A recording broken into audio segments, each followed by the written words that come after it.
Assalamu alaikum students. How are you all? I hope all of you are well and safe at home.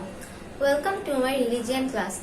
Today I will discuss about chapter 5 lesson 3, the life of Prophet Hazrat Muhammad Sallallahu Alaihi Wasallam, establishing state and good governance and the Hudaybiyah Treaty. And in Hudaybiyah Treaty I will discuss about the reason for the Hudaybiyah Treaty, the clauses of Hudaybiyah Treaty and the result of Hudaybiyah Treaty. Establishing state and good governance. Prophet Islam took some steps to establish an Islamic state and good governance. First of all, Prophet Islam put Allah's authority on law and sovereignty.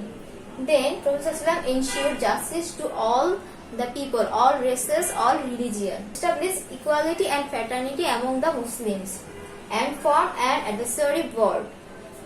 Assist each other on good deeds and hold back from bad deeds. And put responsibility and accountability into practice. And in this way, Prophet Islam ensured an Islamic state and good governance in the Medina state. Treaty of Hudaybiyah. What is the reason behind the Treaty of Hudaybiyah? In 6th Hijri, Prophet Islam said for Hajj, he wished to perform Hajj. And Prophet Islam with his Sahabis went on a place called Hudaybiyah, which is 9 miles away from the Makkah. At that time, all people would thought with themselves for their safety. The people of the Quraysh spread a rumor that Prophet Islam with some companions would come to Makkah to attack the Quraysh. For that, they didn't want that Prophet Islam would perform the Hajj.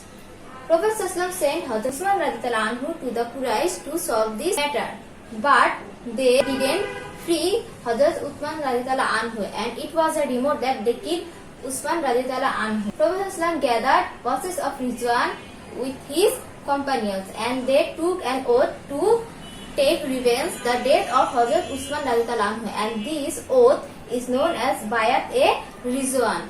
Hearing this, that Muslims were planned to attack the Quraysh to take revenge the death of the Usman radhiyallahu anhu, the Quraysh were afraid, and they sent their men to solve this matter. And both of the parties, the Quraysh and the Prophet Islam of Medina, signed a treaty, and this treaty is called the Treaty of Hudaybiyah. Here are some clauses of this treaty. First one is in 628 AD, that means 6th Hijri, Muslims could not perform Hajj, and they would return without performing the Hajj to the Medina. Next one is no fighting or war for 10 years between Quraysh and Muslims. Muslims and Quraysh would not fight for 10 years.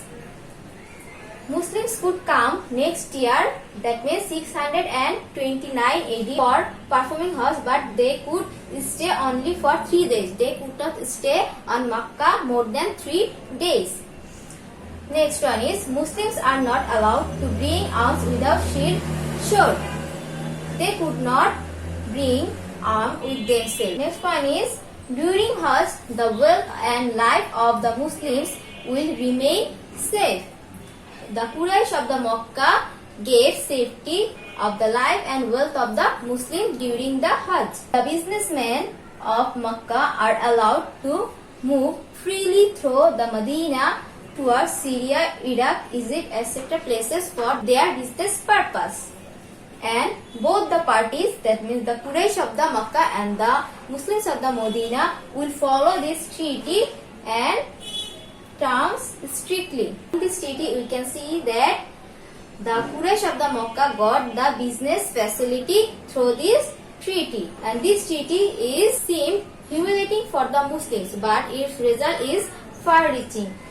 Through this treaty, Muslim can perform Hajj and come to Makkah, could spread Islam, and after this treaty, Muslim could achieve the victory of Makkah. That's all for today, my dear students. See you soon in my next class.